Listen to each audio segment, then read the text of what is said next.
Inside Our Mind is the flagship podcast of Mind Research Institute. We're a neuroscience, education, and social impact organization whose mission is to ensure that all students are mathematically equipped to solve the world's most challenging problems. In each episode of Inside Our Mind, we take a look at the issues and challenges facing education that we're working to address through research, technology, and strategic initiatives. Welcome to Inside Our Mind.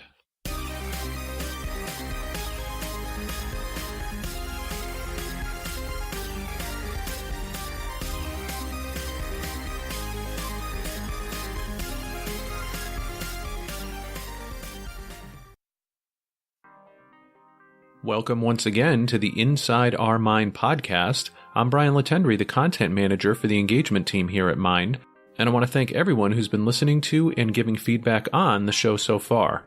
I'd also like to welcome any new listeners to the show and remind all of you that you can find us on iTunes, Google Play Music, and Spreaker. We'd love for you to review us on those platforms, and you can also email us directly and give us your feedback at podcasts@mindresearch.org. So on to today's episode, which builds on the personalized learning conversation we had in our last show, where Mind's lead mathematician Brandon Smith talked about some of the misconceptions around personalized learning. This time around, I was joined by Mind curriculum specialist Dan Tracy for a discussion on assessment and adaptation. Dan began his career in education as a high school math teacher before joining Mind as an ed consultant and curriculum specialist. Dan's commitment to improving math education will be evident as soon as you hear him speak, which is something he does regularly across the country for Mind. In our discussion, Dan delves into why leveling is not the answer when it comes to personalized learning, and why adapting at the point of learning is so crucial. Without further ado, here is my conversation with Mind's Dan Tracy. Well, thanks for joining me today, Dan. I appreciate you taking time out to sit down and talk about assessment and adaptation. I'm excited to talk about it. I think there's quite a bit when we talk about education that has to, do with this. And this is, especially nowadays, it's like a kind of a leading thing that's going on, a lot of conversation. Yeah, and one of the things that I love that you always start with whenever you're talking to a group, whether it's about personalized learning or about ST Math, is you talk about a bit of the history in terms of not only technology, but ed technology, and what some of the assumptions were about where we'd be and sort of where we're at. So can I ask you just to kind of throw that concept out there? Because I really love how you start off with that.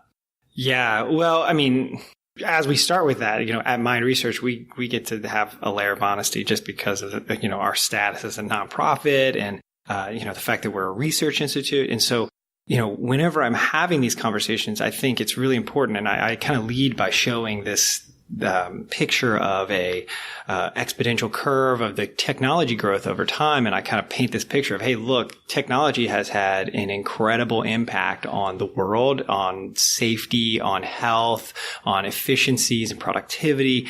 And we also see that same trend line as far as how much math instructional technology has entered schools. I mean, we have really, as a society, invested in pushing technology into schools. And, yay, that's wonderful. But, we would hope that we would see that same growth and trend line that we've seen as far as safety and efficiency and productivity in industry in learning. But the reality is that trend line is relatively flat, and we don't see, ed tech having a tremendous impact on the learning space. And as an organization, we get to say, hey, why and how do we correct this? Because we don't want to be a part of, something that's failing. And so one of the advantages we've had here at Mind Research is just diving in and saying, why? Let's correct this. And we feel like we've kind of landed on a number of really innovative solutions that the numbers pan out. They're delivering what we would hope they would deliver. Yeah, and I think that's a great point in terms of maybe overall not seeing the expected results that people thought when EdTech started to be introduced. And I think a lot of that bleeds into some of the criticisms and or concerns that are raised about personalized learning, because there are so many implementations of it out there, and some of them maybe not going exactly the way that they could, that are leading to almost some blowback around personalized learning when you bring it up as a topic. And one of the concerns that is thrown out there is that when it comes to even at the beginning of the process, like assessing kids and bringing them in at the appropriate place, that often doesn't happen. And a lot of times people will blame that on the technology. I know you have thoughts about, assessment in general and sort of where it sort of falls short. Yeah, this is kind of like a little personal vendetta I have against things. You see this happening like, okay, take this 20 question quiz and we're going to tell you exactly what you know and you don't know.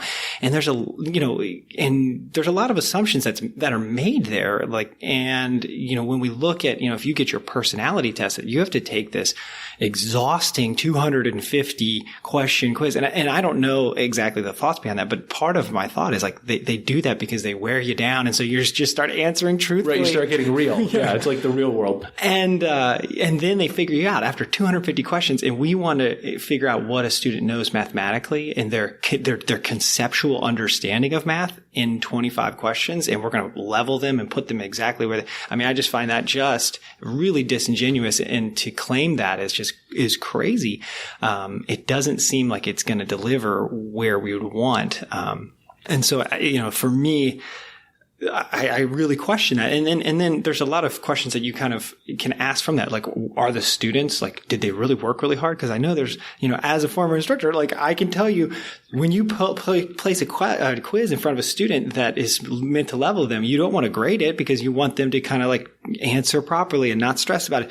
Well, I also know that students don't take things serious a lot of times. So we're going to level a student that is on grade level, below grade level because they just were having a bad day. And how do you adjust for that later? And, it's pretty disingenuous in this idea that additionally, I've never met a teacher that says, I don't want to challenge my students. I want to work at just exactly the right level. And I just find that foolish. Why we want to challenge students. And so why lower them? Why not raise them to where they should be and then create accessible math content? I think there's a lot of flaws in that thinking. And again, that kind of ends up hurting the overall concept of personalized learning because when it is implemented poorly, that feeds into people's overall perception of this isn't working the way that it's supposed to be working, or it's not, it doesn't achieve what we want it to achieve. So on the flip side of that, you mentioned the personality test, which is much more comprehensive. So when it comes to those initial assessments, what works? Honestly, I don't even know that that's the question we should be asking. I think we should say, how do we get a kid to perform at the grade level that they should perform? How do we challenge them in their learning rather than, putting them and leveling them? Let's create accessible math content. And I think a lot of that's going to start with robust modeling that is going to stay honest and authentic from kindergarten all the way through calculus, that the model doesn't break down. For instance, you see things like PEMDAS, that just, it's a model that doesn't work, and creating this conceptual learning piece at the learning level. And so when I talk about if you want to talk about adaptation, it needs to happen while the student's learning and adjusting to their choices. And so one of we do a lot of this in mind research, but one of the analogies I give to kind of get people to wrap their head around this is like kicking a soccer ball. When a student kicks a soccer ball and let's say they miss the soccer ball, we don't all of a sudden go, well, let's get a bigger ball because they missed that. Let's get a huge ball so they make sure they can hit that ball. And then once they hit that bigger ball, then we'll reduce the size of the ball until we get to the right size ball.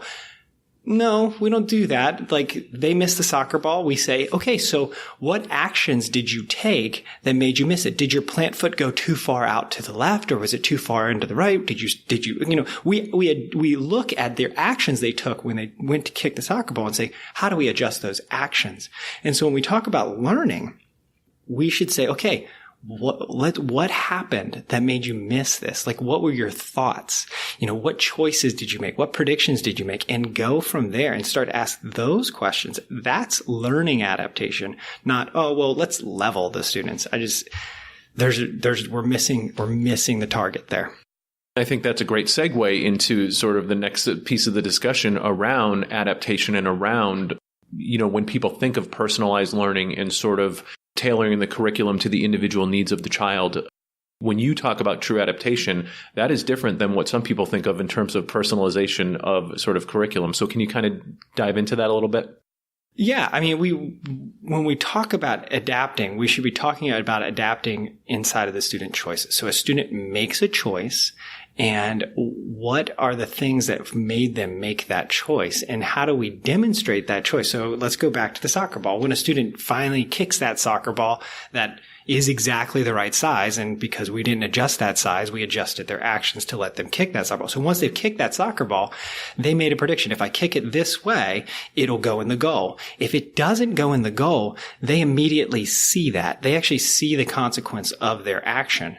And we need to let that same thing happen mathematically. Like, let them make a choice. Even if you know the choice is wrong, they need to have that experience, because what happens is they see this. And so this is what we call the perception action cycle. And letting them see the consequence of their choice lets them then adjust. And so when we talk about adaptation, students constantly need to see the consequences of their choice. That's adapting at the learning level. That's true adaptation. Okay, I made a choice. This is the consequence of that choice. What you see a lot of digital programs do is, I made a choice X. Well, that doesn't show me it shows me I'm wrong, but it shows me the end result. It doesn't show me the consequence. I need to see the ball miss. Like, did I miss it a lot? Did I miss it a little? We need to know that because, again, let's go back to the soccer ball. If I kick it and I'm really close, well, I want to make minor adjustments. If I kick it and I miss big time, well, I need to make major adjustments. And so those minor adjustments in thinking are different than those major adjustments in thinking. But the only way a student can do that is if you adapt and show them the actual consequence of choice, not level the student. Let's challenge the students. Let's put them on grade level and let's let them see and make adjustments. So that's when I talk about true adaptation. That's what it is. Letting the student self-adapt, essentially. And I think that's where, when people level criticisms against ed tech, that it's not up to the task of really adapting or personalizing to kids, it's because that piece is missing. It's at the point at where it's happening. Mm-hmm. And so having a tool or having a product that can actually do that seems to be the differentiator. Mm-hmm. Well, that's what makes the difference between a good teacher and a great teacher is the teacher that says, show me your work because I need to see it and I want to look and I want to point in at this moment. This is the moment things went awry. And then a good teacher can also figure out what a student is thinking. And they make all these predictions about, okay, these are the misconceptions a student has. Well, the way that we can do that as a program is showing consequences of choice and letting things play out in front of the student and let them self-assess. That's incredibly important. And then obviously, as you mentioned, the teacher has a role to play within that. And I think when we talk about the role of technology in personalized learning, that's often a point of contention too, is where does the teacher fit in that? And what are some of the concerns that teachers have about the role that technology plays? But I know that when you're talking about that true adaptation, the teacher is right there watching that process happen and helping facilitate that. Mm-hmm. Yeah, I mean, for years and years and years, technology has become a babysitter. Okay, we're going to go to the computer lab. You're going to play something. And so often that something they're doing is completely disconnected from the curriculum. Well, that is crazy. The students are going through a learning experience in the classroom. Why not connect that to what's going on in the computer lab? And then the idea of okay, we've got this trained expert in learning that is helping students learn, but we're going to remove them from a really significant learning environment. Right. I mean, why? Why would we do that? Let's find another place for teachers to take a break or to do planning. Let's not do that when students are having iterative learning where they're seeing lots of representations and modeling. Let's actually put some steroids to that and add the teacher to that. And I think that's incredibly important when we talk about adapting to the learner, because teachers are incredibly adept at adapting to learners. So we've kind of touched on the assessment piece. We've touched on the adaptation piece and also sort of the role of the teacher. When you think about ST Math as a whole, how do you talk about how all of those elements are combined to, provide that experience for the student? Well, I think there's a couple things that I think are really powerful. One, the visual nature of the models. So they are the access point for students that quote unquote are not on grade level. So they create this access point for students first and foremost. Then the fact the model never falls apart. It's this, what we call here at Mind Research, mathematically honest. The buzzword now is coherent. It's a coherent model that matches. That's step one. Step two is when students make choices, and I talk about this, we want them to make predictions. And when they make that prediction, we let them see the consequence of that choice, whether or not they're wrong or right. And the animation actually demonstrates that. So, let's just talk about like, okay, if there's a bunch of boxes stacked and we need a student, it's a stack of 7 boxes and the student is sitting on a stack of 3 boxes. Well, we know they need to add some amount of boxes to their stack to make the stacks match. If they choose too few, we let that play out and we let them actually see the back boxes stacked up next to each other. And so they see, oh, it didn't match. And they actually get to see, depending on what they chose, how they match or don't match. By doing that, you're letting the student go, oh, I see. Oh, I'm understanding. Oh, I made a mistake. And oh, I'm going to correct it. I mean, that's the power of computers, is the ability to quickly iterate. And so that's one of the things we keep pushing on, and we call it informative feedback. We want to constantly give students informative feedback on what they're doing, not just simply say you're wrong or you're right, because that doesn't give them any of those like minor adjustments that we need to be giving students.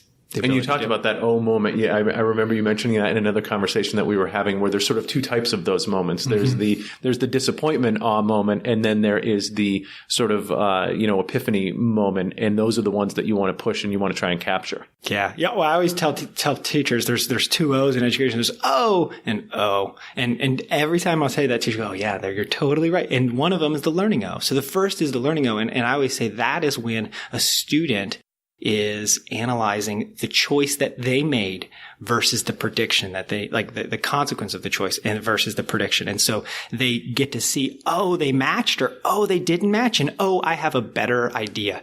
That's really what O says. Oh, I know what I'm doing. Or, oh, I figured something out and I've got a better idea of how to make things work. And that's the win. That's the big win for us as teachers, when students self-assess and make those O's, because we know that like, you can't impart learning. Learning is a hands-on, physical, like activity where everything is like connecting together. It's not this, disconnected, euphorical thing. It happens. It's a hands-on contact sport is what I would call it.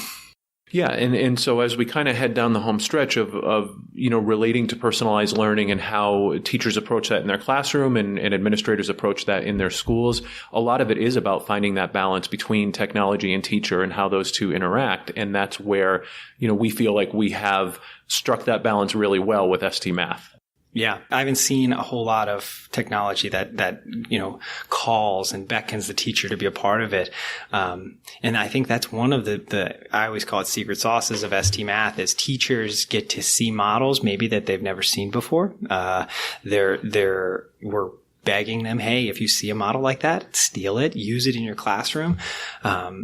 And then it starts connecting the digital world to the physical world for the students, which is really important. So, when students are saying, hey, I saw this on the computer, exactly what you're teaching, that's a big win, because, students are having these really deep conceptual experiences, and can we connect that to that symbolic experience that they're going to be forced to interact with, on standardized tests throughout the world.